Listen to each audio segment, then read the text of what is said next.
Hey, what's up guys? It's Pedro here from noobcoder.com, and in this tutorial we're going to be talking about the new for of syntax in JavaScript ES6. So to get started, the for of loop basically works with objects that are iterable. So these examples, we're going to use it for arrays and strings. So I'm just going to declare a simple array, and it's just going to contain a bunch of numbers.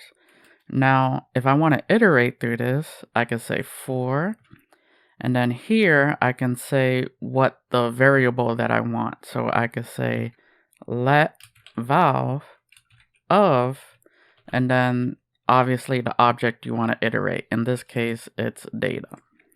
And within here, we can go here and simply print out the variable. Now, obviously valve is going to have the data within this array. So valve, the first time it executes is going to have 1, second time 2, 3, and 4. So if I head over to Chrome and hit refresh, you can see that our array's data gets printed out. So now let's try another example.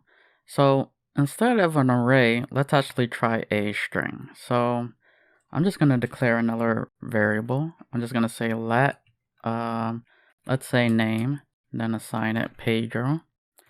And within here, let's give a more descriptive variable name. So I'm just going to say character of name.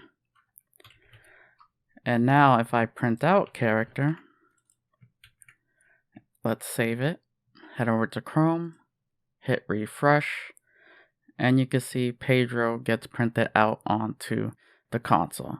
So the for of loop is pretty convenient, and I know these examples aren't the most interesting, but when we get to use maps and sets, hopefully it'll be more entertaining.